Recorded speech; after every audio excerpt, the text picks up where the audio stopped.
შეიძლება ყველაფერი დაგავიწყდეს ბიბლიდან, აი იმის გამო რომ მეხსიერება სუსტია დაგავიწყდეს, მაგრამ არის ადგილი ბიბლიაში, რომელიც აი პირდაპირ უნდა იცოდეთ კაცმა, მაგრად უნდა ახსოვდეს. ესეთი ადგილი ბიბლიაში არის, აი ევანგელიზაციის ბირთვი რო ქვია, ესეთი ადგილი მუხლი და თავი. პავლეს წერილი რომელთა მიმართ თავი მესამე მუხლი 21-28 ჩათვლით. აი ეს ყველამ უნდა იცოდეს ზეპირად. მანდ არის ევანგელიზაციის არსი. არსი ხო იცით რა არის? სუშნას ევანგელია. აი მანდ არის. პავლეს ეპისტოლე რომელთა მიმართ თავი მესამე მუხლი 21-28 ჩათვლით. ეს კი მართლა უნდა იცოდეს და ყოველთვის უნდა ახსოვდეს ადამიანს. თუ სუფთად მუხლების ციტირება არ შეგიძლია, არსისა და რეგ უნდა იცოდე. რაზეა ლაპარაკი? თელ ბიბლიაში ეგ არის ფუნდამენტი, დოქტრინა. ეს არის იადრო, ბირთვი, არსი. აი მაგ მუხლებში ჩამყალიბებ. თუ გაინტერესებს გადაშალებ და წაიკითხეთ. შეგიძლიათ ვისა აქ ბიბლია წამიკითხოს. რომაელთა მიმართ თავი მესამე, მუხლები 20-დან 28 ჩათვლით. ვინაიდან რჯულის საქმით ვერც ერთი ხორციელი ვერ გამართლდება მის წინაშე, რადგანაც რჯულით შეიმეცნება ცოდვა. არამედ ათ გარდა რჯულისა გამოჩნდა ღმერთის სიმართლე, რასაც მოწმობენ წინასწარმეტყველნი და რჯული. ხოლო სიმართლე ღმრთისა იესო ქრისტეს რწმენის მეოხებით ყველასთვის და ყველა მორწმუნის მიმართ, ვინაიდან არ არსებობს განსხვავება. რა კიღა ყველამ სცოდა და მოაკლდა დიდებას ღმრთისას. ხოლო ყველა უსასყიდლოდ გამართლდება მისი მადლითა და გამოსყიდვით იესო ქრისტეს მიერ, რომელიც ღმერთმა წინასწარ დასახა მალხინებლად რწმენის მიერ მისივე სისხლით, რათა ეჩვენებინა მისი სიმართლე უწინდელ ცოდვათა მიტევების გზით, რომელნიც სულ გრძელად მოითმინა ღმერთმა, რათა წარმოჩენილიყო მისი სიმართლე აწინდელ დროში და ყოფილიყო იგი მართალი და იესოსადმი მორწმუნის გამამართლებელი. მას სადღაა სიქადული, განქარებულა, კი მაგრამ რომელი რჯულით, საქმეთა რჯულით? არა, არამედ რწმენის რჯულით. ვინაიდან ჩვენ ვამტკიცებთ, რომ რწმენით მართლდება კაცი, რჯულის საქმეთა მიუხედავად. აი ეს არის საზეპირო. მერე ყველა მუხლი უნდა გარჩეული იქნას, რა წერია მანდ. აი ამას არ მისდევს არც მართლმადიდებლობა და არც კათოლიციზმი. მაგიტომ არიან არეული ეგენი. და პროტესტანტებმაც უკვე ნელ-ნელა უკვე დავიწყებას მიეცა. და ქვეყანასაც ეთყობა რა, მთელ პლანეტის მოსახლეობა რა დღეშია გამოშტერება არის. აი ეს არის ძალიან მაგარი ადგილი. რომ დაიჭიდე რომ წაიკითხო რაზეა მანდ ლაპარაკი. რა არის ეს გამოსყიდვა? ჯულისგან დამოუკიდებლად ესე იგი, ის ჯული კანონი რა, მთელი 5 წიგნეული და 10 მცნება. მაგისგან დამოუკიდებლად. ეს გამოსყიდვა კიდე რა არის? ნუ ქართულში გამოსყიდვა წერია, ბერძნულში მაგას შეესატყვისება 3 სიტყვა, 3 მნიშვნელობა აქვს მაგ სიტყვას და აი მე ჩვენ ერთ დღეს შეგვიძლია ჩვენ მაგი გაგაგებინოთ, აგიხსნათ რა არის და როგორ არის. გაგინათება თავი იცი რა გახარებული ხარ და უკვე აღარ გახარებს მიწერი რაღაცეები ისეთი იმეებით, ხო აი მაგალითად რომელიმეს ახარებს სამსახურის შოვნა ვთქვათ, ხლა ელემენტარული რაღაცაა ეხლა სიხარული თუ არის მარტო ამის სიხარულია რაც წავიკითხეთ, ხო? ასევე გახარებს ინსტიტუტში მოწყობა და რაღაცა თითქოს რაღაცა შეიცვლება შემცხოვრებაში. შემცხოვრებაში აფილი არ შეიცვლება, ცხოვრების კიბეებზე ზემოთ და ზემოთ იმედი ხარ, სადაც ტანჯვები უფრო მეტი ხდება, ვიდრე სიხარულები. ზერო, აი ეს საკითხები გამიგეთ, ჩვენ რო გვაინტერესებს რით არის გამორჩეული ევანგელია, ბიბლია არის ევანგელია. ბერძნულ სიტყვას შეგნებულად ხმარობთ, მე ევანგელიას ქართულად სახარება არ ასახავს იმ მნიშვნელობას, რაც ბერძნულში არის. სახარება სხვანაირ ასოციაციას იწვევს ქართულში, უფრო ემპირიულს, უფრო გრძნობისმიერს, ვიდრე რაც განცხადებულია მანდ. და თანამედროვე ქართულით რო გამოვიტანოთ, გავრცობილ წინადადებას მივიღებთ. ეს ისეთი ამბავი არის, რომელიც სასიცოცხლო კეთილი მნიშვნელობა აქვს მინიჭებული. ევანგელია მაგას ნიშნავს. აი გააკეთა ჯვარცმაზე იესო ქრისტემ. და ეს დოქტრინა ერთ-ერთი რთული დოქტრინა არის. ისეთი სასწაულია მანდ, ეს სასწაულად ითვლება. რა არის ეს გამოსყიდვა, როგორ მოხდა, რომ ცოდვილი ადამიანის ცოდვა აიღო მამა ღმერთმა ძეზე დაადო და ეს რისხვა ძეს დაატეხა. იესოდან ძიდან აღებული აი ეს სიწმინდე სიმართლე ცოდვილ ადამიანს დაადო ეგა და გაამართლა. ხო, აი ამ გამოსყიდვას ორი მომენტი აქვს, ორი მომენტი. ერთი რომ ჩემი ცოდნები იესომ წაიღო ჯვარზე და აი რისხვა დაატყდა მას, ესე იგი მე მასე ქრისტემ აიღო და მეორე იესოს გამართლება მე გადმომეცა და გამართლებული ვარ და გაწმინდავებული. აი ეს არის სასწაული. აი ეს არის ბირთვი ევანგელიის. რა ვიცი, გესმით ხშირად წაიკითხეთ ეგა და გაიაზრეთ მედიტაცია. დამატებითი საშუალებებით შემიძლია უფრო პირადად გაგაგებინოთ. სხვა მხრივ, მორწმუნეობას აზრი არ აქვს. ეხლა წამდე სანთელი, იქ დადიხარ ეკლესიაში, ეგ არ არის რწმენა. რწმენა არის სწორედ ამის გჯერა, მიენდე მას. გამოსყიდვის გჯერა, გამოსყიდა ხო ეგ არის. მაგალითად, ანტიკურ სამყაროში მონათლობელური სისტემა იყო და მონას ან თვითონ მიეყიდებოდა ბატონს, ან გაყიდიდნენ. და იგი კარგავდა თავისუფლებას. წარმოიდგინეთ, ახლა ვიღაცა მივიდა ბაზარზე, მონათა ბაზარზე და გამოისყიდა ეს მონა. და გამოსყიდვის რამოდენიმე ვარიანტია. ერთი გამოვისყიდე, იმიტომ რომ ვამუშაო და მერე მოკვდეს, მერე გამოვისყიდე, იმიტომ რომ გამანთავისუფლე და მესამე გამოვისყიდე, რომ საერთოდ სრულად შენ თავს შენეკუთვნე წადი. მესამე ვარიანტი გააკეთა იესო ქრისტემ. გამოსყიდვა რო წერია ქართულად მანდ. ცოდვა რა იყო, ყურე, უფრო მარტივად ვიტყვი. ძველ აღთქმაში რო წავიკითხეთ, გახსოვთ რა იყო, ესე იგი ბაზარში ვიყიდი ცხოველს, ხოლოდ უნდა იყოს სუფთა, წმინდა, თუ მე არ მაქვს ყიდულობ ამ საქონელს, მიმყავს ეს საქონელი, ნახე ის გამოვისყიდე, პატრონისგან გამოვისყიდე ის ხარი, მიმყავს ახლა ეს მე და ცოდვის გამო უნდა მოკვდეს ესა. ჩემი ცოდვებით ამ ხარზე გადადის და შევწირე. აი მსხვერპლი ეს, წირა მსხვერპლად. იესო ქრისტე, ეს იქის რა. ესე იგი მოდის მე მონა, ცოდვის მონა, ცოდვაში რო ვარ, მე მონა ვარ ცოდვის, მას არ უყვარს ცოდვა, უყვარს ცოდვილი ადამიანი. ესე იგი მე უყვარ ვარ როგორც მონა ცოდვისა, მაგრამ არ უყვარს ცოდვა. რას აკეთებს? იღებს ჩემ ცოდვას, ეს პირველს, აი ფუნდამენტურ ცოდვას და მერე ცოდვას თელი საქმეებით წარსული აწმოვალი, იღებს თავის თავზე, ადის ჯვარზე და მამა ღმერთის რისხვა უნდა დაატყდეს, იმიტომ რომ დაწყევლილია ერთი ცოდვილი ადამიანი, უნდა რისხვა დაატყდეს. რისხვის დაწესების შედეგად ის იესო ქრისტეს, რასაც ატარებდა და ატარებდა სიმართლეს, გამართლებული იყო და სიწმინდეს, ის ჩემზე გადმოვიდა. აი ესე ვარ მე გამოსყიდული და გამართლებული. პავლე სწორედ ამ იმას აყალიბებს და რომელ წრეშიც ტრიალებს იმას აგებინებს. რომელ წრეში ტრიალებს პავლე? პავლე ტრიალებს რელიგიურ წრეში. ფარისევლები რელიგიის მიმდევრები არიან და ჯულითა და საქმეებით 613 კანონი ამით აპირებენ გადარჩენას. პავლე ებუნება რომ ამით თქვენ ვერ გადარჩებით. იმიტომ რომ საჭირო არის მადლი, საჭირო არის გამოხსნა, საჭირო არის გამოსყიდვა, რომელიც გეგმა ჯერ კიდე წინასწარმეტყველებმა მათ ხო წაიკითხეთ მეორე მუხლში.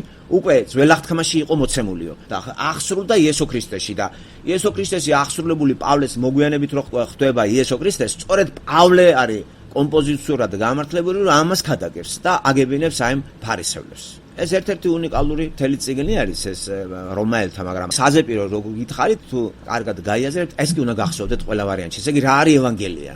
აქ არის განცხადებული რა არის ევანგელია და რისგან გაგვანთავისუფლა ჩვენ მაცხოვარმა და ჯულის საქმეებით ვერ გამართლდება ვერავინ. იმიტომ რომ შეიძლება ასრულებდა ყველაფერ მაგას და ადიოდე, თუმცა ბიბლიაში წერია რომ ვერამ ვერ შეასრულებს ამას. აი როგორ შეასრულებ იმას, რაც ჩამოწერილი აქვს მართლმადიდებლურ ეკლესიას კუდრების რაღაც თელი ამბები და სადღაც ერთი გაგეპარება და დამთავრებული ამბავი. მოკლედ არ არის ადამიანი, რომელიც იტყვის რომ მე ყველაფერს შევასრულებ თელ ცხოვრების მანძილზე. და თუ ერთს დაარღვევ, დაწყევლილი ხარ, იმიტომ რომ ჯულის ქვეშ ხარ. ამიტომ იყო საჭირო გამოსყიდვის გეგმა და იესო ქრისტეს ამოცანა იყო. მთელი ბიბლია ეგ არის. მიგვიყვანოს იმ ცენტრალურ ფიგურასთან იესო ქრისტესთან და ამას რომ გაიგებ და გაგინათდებათ თავი, აი ეგ არის ხარება. და გახარებული ხარ, რომ შენ განთავისუფლებული ხარ ამის ესე იგი ცოდვის ბუნებისგან გამოსყიდული ვართ ჩვენ და გამართლებული. ამის მერე იწყება ჩვენი საქმიანობა. ისე კი არა რომ ყირაზე და რაც გინდა გააკეთე. უკვე იწყება რწმენით, ამ რწმენით საქმეებს აკეთებ ახალი ადამიანია შენში. ეს არის სასწაული. და სახარება და ბიბლია არის სასწაულებზე აგებული წიგნი. სხვაგან არც არ არის სასწაულები და ეს არის ზებუნებრივი შემოჭრა აი ამ მიწიერ სამყაროში. სხვანაირად ახლა მაგის წაკითხვა აზრი არ აქვს. აი ეს არის დამალული ძალიან ბევრი მოსახლეობისათვის, ხი მორწმუნე ვარ იძახის ქართველი. ეკლესიაში რო დადიხარ, ეგ არ არის მორწმუნეობა. ან სანთაც რო დაანთებ, ხატს რო ჩამოკიდავ, რაღაცა დღეს აღნიშნავ ნიკოლოზობას, მარიამობას, დღეები 1000-ნაირი. ეგ არ არის წმენის დადასტურება. ეგრე შეიძლება კაცი იძახოს რომ ღმერთი არის, რაღაცა არის. არც ეგ არ არის წმენის დადასტურება. წმენა მან ამავე დროს ბერძნულში მოიცავს მინდობილობასაც, ესე იგი გენდობი შერასაც ზიხზახი ამის, ესე იგი დაჯერებას ნიშნავს რწმენა. მთელი ასპექტებს შეიცავს ეს ბერძნული სიტყვა, რომელიც ქართულში გადამოცემულია როგორც წმენა. სადაჩანს საქართველოში რომ მორწმუნეა ქართველი, არაფერს არ ჯერა მას, ღმერთის არ ჯერა. ის თავის ცხოვრებას გააგრძელებს მაინც და დადის ისე უბრალოდ რა ელემენტარულად ინდულგენციებს აქვს ადგილი და ჩათვლებს აქვს ადგილი, როცა შენ მიდიხარ აღსარებებზე, ზიარებებზე, სანთელ და თან დაბოღმილი ხარ, დაღურემელი ხარ და ცხოვრება თავის გზით მიდის. ამდენად ეს ევანგელია მან დავიწყებულია. აი ძალიან გთხოვთ აი ეს ყურადღება მიაქციეთ ამას და ისწავლეთ. და აი ხმარია შეიძლება ლექსიკონებიც ყველაფერი და ეს უნდა ახსოვდეს ადამიანს. სად არის ევანგელია? რა არის ეს ევანგელია? რა არის ეს ქრისტეს ჯვარზე გაკვრა? რისთვის გაიკრა? რა ხუშტური იყო ჯვარზე გაკვრა? თუ ეს იუდაველებმა სტაცეს ხელი და დასაჯეს. არა, ეს პირდაპირ ღმერთმა ცოდვილი კაცობრიობის რისხვა დაატეხა იესო ქრისტეს ძეს. აი რატომ არის სიყვარული იესო რატო უყვართ? და მე იგი ამაღლდა, თორე ეგ რისხვა არაცდება არც ერთ ადამიანს, ვინც ქრისტეს დაიწუნებს და ისე გადავა იმ სამყაროში. ადამიანი, რომელიც რელიგიურია და ქრისტეს არ აღიარებს ქრისტეს ევანგელიას ეს არ იღებს, იმან არც იფიქროს, რომ ღმერთთან მივა. რისხვა მას არ აცდება, დაატყდება რისხვა. რისხვას გადაურჩება ის, ვინც აი სწორედ მიიღებს ამ დოქტრინას, რაც ახლა იყო განცხადებული 21-28 მუხლი. მესამე თავი რომელთა მიმართ ეს როიცოდეთ. ესე იგი, რატომ სწავლობთ ძველ აღთქმას, რომ მივიდეთ ჩვენი ახალი აღთქმის ბირთვთან? და ეს განცხადებულია, რომ სწავლობთ ამას ჩვენ. აი ისტორიული ანალები რაც ვისწავლეთ ახლა ჩვენ და გავდივართ, რა საჭიროა მაგის სწავლა? შეგვიძლია ჩვენ ძველი აღთქმა არ ვისწავლოთ და ახალი აღთქმა წავიკითხოთ, მაგრამ ძველი აღთქმის გარეშე ამას კარგად ვერ გაიგებს ადამიანი. იმიტომ რომ აქ განცხადებულია, ხედავთ, აი წინასწარმეტყველები რო იძახთენენო. თუ არ იცნობ, რას იძახთენ წინასწარმეტყველები, რას გაიგებ მანდ რა წერია. ამიტომ მთლიანად აი მთლიანობაში ბიბლია უნდა იცოდეს ადამიანმა ძალიან კარგად. და მიზანიც ეს არის, ხო, რომ ზოგადი გეგმა ეს პროექტი თავში ჩავიდოთ. აი მაგალითად სამედიცინო ინსტიტუტზე რო აბარებს ადამიანი და პირველ კურსზე გაივლის, ის ზოგად ქირურგიას გადის, ზოგად ანატომიას, რატო? მთლიანად ზოგადად უნდა იცოდეს ყველაფერი და მერე გარკვეულ კონცენტრაციას გააკეთებს ერთ ნაწილზე, სპეციალობა მაგალითად რომელიღაცა აი ვთქვათ პროპტოლოგი ვთქვათ სიტყვაზე, ან გინეკოლოგია. არ შეიძლება გინეკოლოგმა არ იცოდეს ზოგადი ანატომია და ზოგადი ქირურგიის საფუძვლები. და ეგრევე მანდიდან დაიწყოს ნაწილებიდან. მან მთლიანად იცის ადამიანის აგებულება ანატომია და კონცენტრაციას ახდენს ამ უშუალოდ ამ ადგილზე. დიფერენცირება ასე ხდება. მეორე ნეიროქირურგიაზე, მესამე სტომატოლოგიაზე, მაგრამ ზოგადი წარმოდგენა ადამიანის სტრუქტურაზე, ანატომიაზე აქვს. ბიბლიაც სწორედ ესეთია მთლიანი ადამიანის ჩონჩხის შედარებას გავაკეთებ, ჩვენ ამას ვსწავლობთ და კონცენტრაციას ვაკეთებთ ქრისტეზე მერე. აი ამაზეა კონცენტრაცია უკვე ევანგელიზაცია ბირთვი ახალ აღთქმაზე ჩამოვდივართ. თუ არ ვიცით მთლიანი რა არის გეგმა, დაბადება, საიდან დაიწყო ეს კაცობრიობა, როგორ შეიქმნა სამყარო, რა მოხდა, არის ცოდვად დაცემა, როგორ დაეცა ადამიანი ცოდვად, რა არის ეს ცოდვას ფუნდამენტი და რა არის ეს გამოსყიდვის გეგმა, რომელიც მთელი ეს ბიბლია ძველი აღთქმა, ეს არის ლოდინი, ხალხი გარდაიცვალა მესიის მოლოდინში. და მთელი ბიბლია მითითება არის მესიის მოსვლაზე. უფრო და უფრო ფართო ეს რაც იყო ვიწროვდება და დადის კონკრეტულ ესეთ პიროვნებაზე, იესო ქრისტეზე, ერთ ოჯახზე, ისრაელი, აბრაამი, კაცობრიობა იყო თავიდან, კაცობრიობა წარღვნას დაექვემდებარა, სამყაროს გაჩენიდან დაახლოებით ესე პირობითი ეს ისა სადღაც 1700 წლის მერე მოხდა წარღვნა იმდენად საჩინო იყო ყველასთვის, რომ სანამ წარღვნა მოვიდოდა, ერთ პიროვნებას სახელი მათუსალაც ერქვა, რომ აი ამის გარდაცვალების შემდეგ მოვა წარღვნა. მისი სახელი ამას ნიშნავს. ესე იგი, ნახეთ, სახელი ერქვა კაცს და ყველას უნდა გაეგო, ამას რატო დაერქვა ეს სახელი? რომ მისი წასვლის გარდაცვალების მერე მოხდება წარღვნა. ესე იგი, ღმერთი იმდენად მოწყალე იყო, რომ კიდე ქონდა შანსი ადამიანს მოენანიებინა. არავინ არ გააკეთა ეს.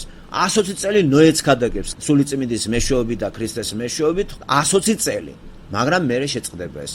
ხდება კაცობრიობის, ესე იგი, წარღვნის ქვეშ მოქცევა და ერთი ოჯახიდან იწყება ისევ დემოგრაფიული სვლა. ამის შედეგად ვიწროვდება. ახლა დააკვირდით ნოეს ოჯახი. ნოეს ოჯახიდან გამოდის სემი, ქამი და იაფეტი. ჩვენ შორდებით ქამს და იაფეტს, კონცენტრება ხდება სემზე, სემის გვარს გავყვებით. სემიდან მოდის ებრაელი ევერი, მანდიდან კიდე გავყვებით მოდის აბრაამი. ნახეთ ორი ქამთან ეს წრე ვიწროვდება, იზღუდება, ხო, სუჟივაეც და აქცენტი ხდება ერთ პიროვნებაზე. ეს არის აბრაამი. 2092 წელი ძველი წელთაღრიცხვით აბრაამს ურში ღმერთი ეცხადება და ეუბნება გამოდი მანდიდან. აბრაამის იმიდან აღთქმას დებს, ხო, რიგით მეოთხე აღთქმა ჩვენ ვიცით რომ 8 აღთქმა არის თელ ბიბლიაში, პირველი ედემის, მერე ადამის, მერე ნოეს აღთქმა და ასე შემდეგ აბრაამის, მერე მოსესი, დავითის, პალესტინის დავითის აღთქმასაც ვისწავლით მე-6 თავში რო გადავალთ და ახალი აღთქმა. სულ არის 8, ესე გაგახსენეთ. აბრაამთან დადებული აღთქმა გადადის აბრაამი, ისააკი და იაკობი. ნახეთ, ნელ-ნელა ნახეთ, აბრაამი, ისააკი, იაკობი. იაკობის ოჯახი. ეხლა უწყება ერთიდან ნელ-ნელა ისევ ზრდა, მაგრამ არა კაცობრიობა, არამედ ერთი ერი. ადრე კაცობრიობა იყო. კაცობრიობამ არაფერი არ შეიგონო, წარიხოცა მიწისაგან პირისა და აღთქმაც დაიდო, რომ აღარ გავანადგურებ წყლიდან. სისარტყელა იყო ნიშანი. მაგრამ ღმერთი თავის გეგმას ახორციელებს, ესე იგი აბრაამიდან ისევ აპირებს ახლა არა კაცობრიობასთან ურთიერთობას, არამედ ერთ პიროვნებასთან, ერთ ოჯახთან. და ამასაც ებრძვის სატანა. ესე იგი, იაკობის 12 შვილიდან ყალიბდება ერი და ამის ისტორიას ვსწავლობთ ჩვენ. აი ახლა შემოვიდეთ, ახლა ერი, ესე იგი, იაკობის 12 შვილის ოჯახი გავიცანით ჩვენ, რომლებიც განთავსდნენ და განლაგდნენ ქანაანის ქვეყანაში. საჯულების დროს ეგვისწავლეთ, ისუნამინის დროს ეგვისწავლეთ დაპყრობა და შემოვდივართ ახლა როგორ რამ განაპირობა მონარქიის წარმოშობა.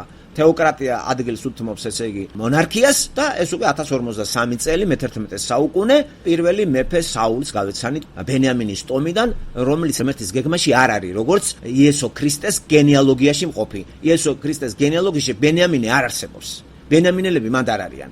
ამიტომ ეს იყო შეცდომა, როცა ხალხმა აირჩია საული და არ გაითვალისწინა ის შედეგები, ამას რა მოყვებოდა. საულის არჩევას მოყვა სამოქალაქო ომები და მართლაც მთელი 7 წელი აგერ ვსწავლობთ მეორე წიგნშიც გადავალთ. დავითი ხებრონშია გამეფებული, იქით ავენირმა გაამეფა მის 2 წლით საულის შვილი იშბოშეთი და წავიდა სამოქალაქო ომები. აი აქ საფუძველი ეყრება ქვეყნის გაყოფას ორ ნაწილად, ჩრდილოეთი და სამხრეთი.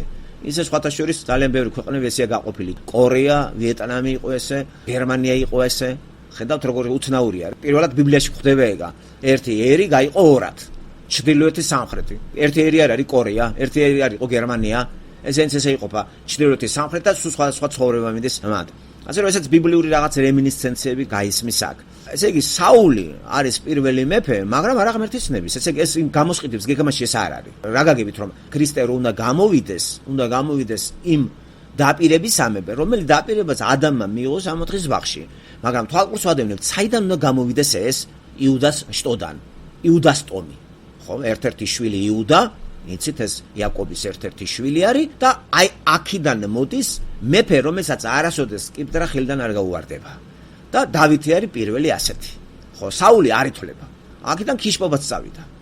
და უკვე დავითი მეფობს და დავითის შტოდან მოდიან სოლომონი, მისი შვილები, რასაც ვსწავლობთ მე მესამე, მეოთხე მეფეთაში. და იქით უკვე ისრაელი რო გაიყოფა 931 წელს, ქვეყანა გაიყოფა ორად, 11 ნახევარი შტო იქით გადავა, 10 ნახევარი შტო და 2 ნახევარი აქით დარჩება იუდა, ბენიამინი და ნაწილი კიდე რაღაც ერთი შტოსა, ნუ მოდი ვთქვათ 11 შტო გავიდა იქით 10 და 2 აქით დარჩა, ხო? ეს მიდის იქამდე 722 წლამდე ძველი წელთაღრიცხვით და ისრაელი ერი უკვე მთლიანად გაიფანტება მტრებში 722 წელს, ესე იგი სამარია ასურელები იპყრობენ. რჩება იუდას ტომი, რომელიც უკვე 135 წლის მერე ესეც ბაბილონის ტყვეობაში მიდის, მაგრამ ამას ღმერთი არ ანებებს თავს და სწორედ ნელ-ნელა მოდის ეს ვიწროვდება და ნახეთ ამ შტოდან გამოდის მაცხოვარი იესო ქრისტე. ეს ყველას უნდა სცოდნოდა რელიგიის მიმდევარს პირველ საუკუნეში და იესო ქრისტეში ღმერთი ვერ შეიცნეს. მთელი ბიბლია არის მითითება იმისა, რომ ჩვენ წინ არსებული იესო ქრისტე ეს არის დაპირებული მესია. მაშინ განკაცდა იესო ქრისტე და ყველა მნახა თვალხილულად ეს თანდები სასწაულებდა ახლდა იესოს. ამას ყველა უყურებდა. სადაც იესო იყო, სასწაულები ხდებოდა, განკურნება, განდევნა ეშმაკების ამ შეპყრობილ ადამიანებზე, ბრმების თვალის ახელა, მკვდრის გაცუცხლება, წყალი ღვინოთ აქცია, ქორწიში, ყველამ სახალხო დაინახა. ეს არავისგან დამალულად არ აკეთებდა ამას ეს იესო და მიუხედავად ამისა, რელიგიის მცოდნეებმა, ფარისევლებმა მაშინ ვერ შეიმეცნეს დაპირებული მესია, რასაც ახლა აქ ლაპარაკობდა და წავიკითხეთ ჩვენ, რომელთაც მესამე თავის 21 მუხში, პავლე კიდე ამათ ელაპარაკება. მაინც არა რა, მაინც დაძდევენ პავლესაც. როგორც ქრისტეს დაძდევდნენ, ისე პავლეც და ასევე ბიბლია გვასწავლის, რომ ჩვენც რო ეს უთხრათ ახლა მართლმადიდებელს მე ამას, მეც გამომეკიდებიან ქვევით. ამას არ მიიღებენ ისინი. აი ეგ არის როგორ არის დაბნელებული ადამიანის ტვინი გაოცდებით. არა დაგეხო წერია თუ კარგად დაუკვირდები ეს წერია მანდ. რატო არ იღებს ამას ადამიანი? აქ სატანის როლი ძალიან დიდია. სატანა ცდილობს რომ კარგი ვერაფერი ვერ დააკლო ქრისტეს მაგალითად, ვერ არიდა ჯვარს, ყველაფერს ცდილობდა სატანა რომ ჯვარიდან აეცილებინა, ჯვარზე გაყვრა იყო ფაქტიურად გამოსყიდვის გეგმის შესრულება. სამაგიეროდ აი ამ ქრისტიანებს აგიწტენ გზაზე და ნადირობს ახლა სატანა ყველა ადამიანს დაძლევს და გახარებულია რომ სადაც დაარსა რელიგიები. ხარობს კათოლიკური სახელმწიფო რელიგია როა. სატანა ხარობს როცა მართლმადიდებლური სახელმწიფო რელიგია. ხარობს სატანა რომ მღვდელთან დადის ადამიანი და არა იესო ქრისტესთან არ მიდის და არ სწავლობს. მღვდელს უსმენს დებილს, ყრუს, ბლუს, კუტიანს და თავის წესებს გამოიტანს სახში. ეს სატანას უხარია. გინდათ რომ სატანის ხელში იყოთ, დარჩით მაშინ მღვდლებთან, გინდათ ქრისტესთან იყოთ, აიღეთ ბიბლია და წაიკითხეთ. ძალიან მარტივია. აიღეთ, წაიკითხე რა. აი ესეთი კაი პირობები გვაქვს ჩვენ. გაგვანთავისუფლა ყველაფერი სისულელისგან. დაგვიდობა წერილი. გამოკვლევის შედეგად ჩვენ ვხედავთ, რომ იესო ქრისტე დანაპირებული მესია არის. თან რა თქმა უნდა ჩვენ ახლა განკაცებულ პერიოდს ვერ მოვესწარით. მაგრამ ვინც მოესწრო, იმან ხო ჩაიწერა და გადამოგვცა. ამდენად მე მჯერა და ვენდობი, ვინც ჩაწერეს არ იტყუება. არ იკადრებს ხომ 12 მოციქულიდან 2 მაინც პირწმინდად მისი მოციქული იყო მათე და იოანე, რომ ასეთი ტყუილი იკადროს, რომ რაც არ არის ის გაასაღოს არსებულად. ამდენად მე ვერ მოვესწარი თვალყილულ სამყაროში განკაცებულ ღმერთს, რომ მასთან ყოფილიყავი და მომესმინა და ხელი მომეკიდა და მოფერებოდი, მაგრამ რაც ჩაწერილია მე მჯერა. მაგრამ აი ისინი ხომ მოესწრენ.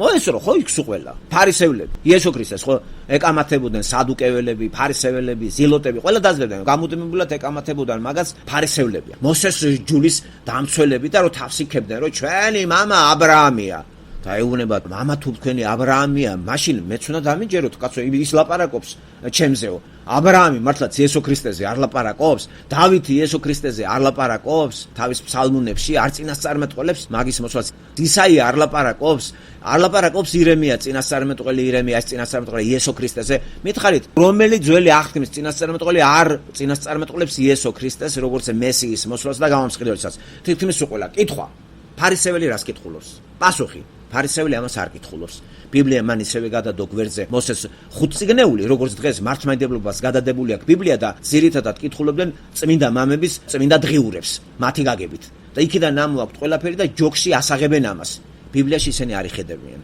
რომ ბიბლიის შედეგად სამღვდელო ინსტიტუტი უნდა გაუქმდეს მაგრამ ამაზე წავლენ ისინი მე რა ეშველებათ როგორ გასუქცნენ როგორ დაიმშვენონ ლოყები ჯიპებზე როგორ იარონ მე აი ფარისევლებსაც არ უნდა და თეგა აი როგორ თანადროულია ხო არაფერი არ შეცვლილა მეგობრებო არაფერი გარდა იმისა რომ ის პერსონაჟები რეალური პერსონაჟები რომელიც ბიბლიაშია მოცემული და ვკითხულობთ დღეს ჩვენთან არ არიან მარტო ეს არის განსხვავება სხვა მხრივ კი ადამიანები მაშინაც და იქაც ერთი და იგივეა მაშინაც იესო ქრისტეს დახვდა რელიგიური ხალხი რომელსაც ჰქონდათ მოსეს ხუთწიგნეული ბიბლია ესე იგი ძველი აღთქმა მაგრამ ძველ აღთქმაში ვერ ამოიკითხეს იესო ქრისტესა და ჯერ არ იწერება ახალი აღთქმა ახალი აღთქმა არის დაწერის პროცესში იესო რო დადის მარტო ძველი აღთქმა არის ესე იგი 39 წიგნის ჩათვლით და ეს ყველა ლევიტელისთვის და ფარისევლისთვის ნაცნობი და გასაგები იყო მათ უნდა ამოეკითხათ და გაეგოთ და შემოწმებინათ რომ სრუ ხომ არ არის ეს კაცი რო დადის და იძახის მე მესია ვარო მე ვარ ქრისტეო მე ვარ ღმერთიო მე და მამა ერთი ვართ ამას იძახის ეგ ხომ რაც ჩაწერილია ჩვენთან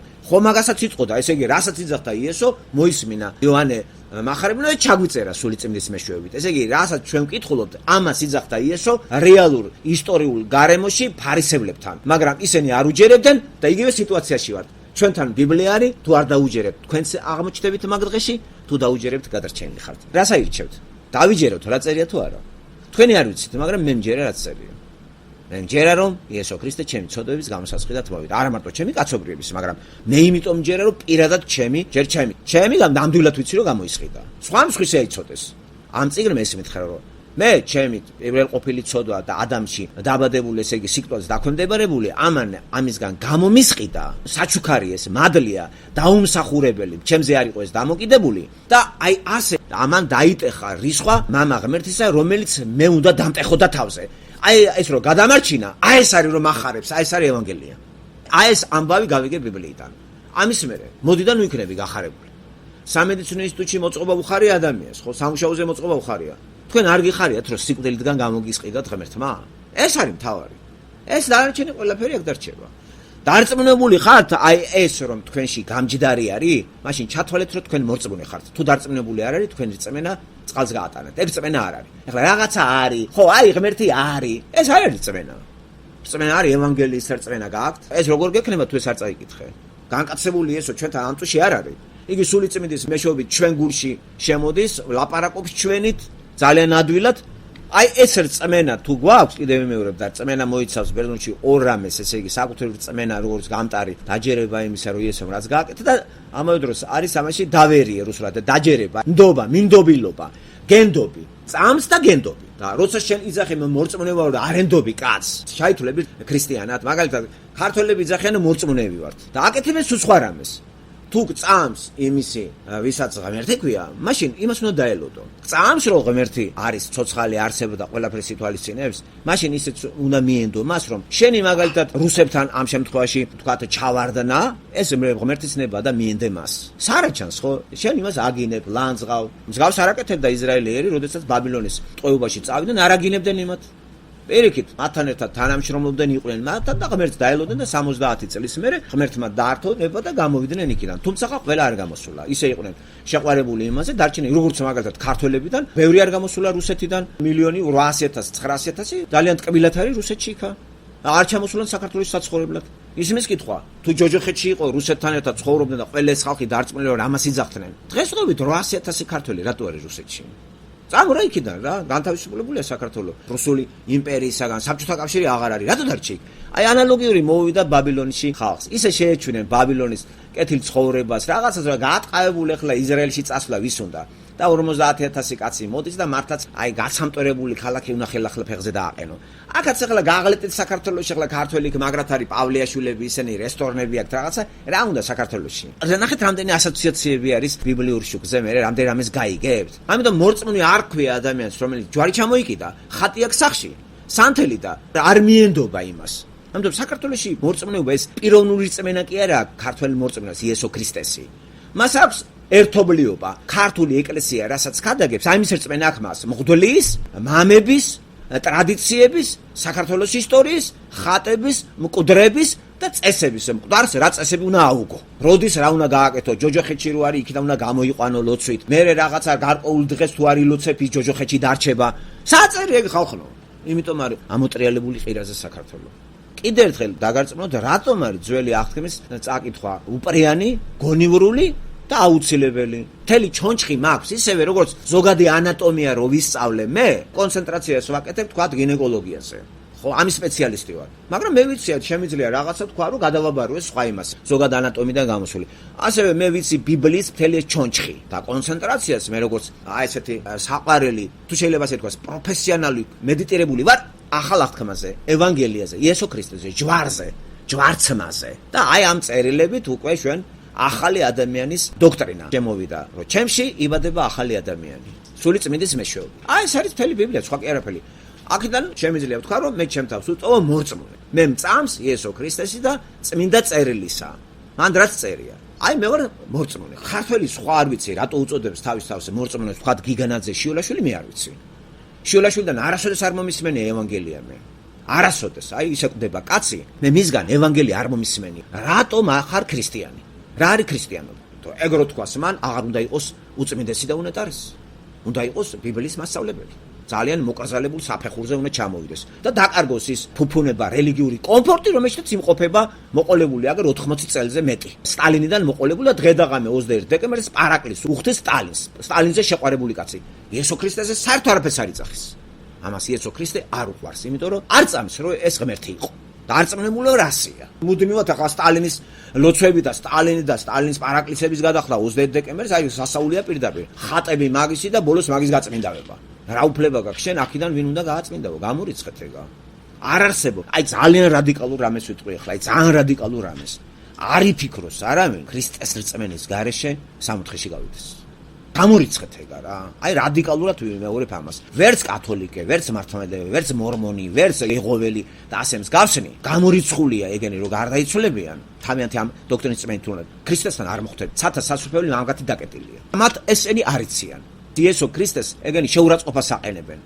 როცა ღმერთად არ თვლიან, არ იციან ევანგელია რა არის და საერთოდ ევანგელიის თანდათან ისევე როგორც ბიბლიაში მთელი რიგი კაცობრიობა იყო და დავიწროდა, ასევე ქრისტიანული გაგებები ვიწროდება დღეს პლანეტაზე. და სამაგიეროდ ფრთები გაშალა რელიგია.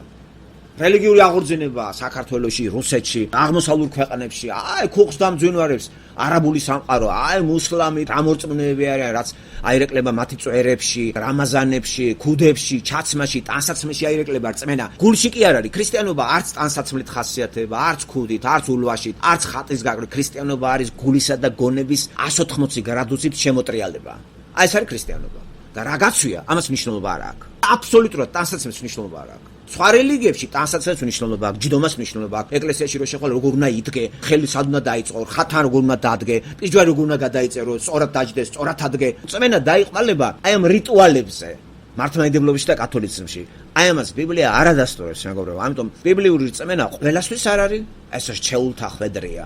კიდათ რჩეულნი იყვნენ, ისევ როგორც ინსტიტუტში ყველა ვერ მოხდება. სურველი ყველა მთელ საქართველოში, სურველი ყველა, მაგრამ კონკურსი განაპირობებს ვინ მოხდება და ვინ არა. სურველი შეიძლება იყოს 100.000, 200.000, მაგრამ მოხდეს 27.000. ზუსტად ასევეა ბიბლიაშიც.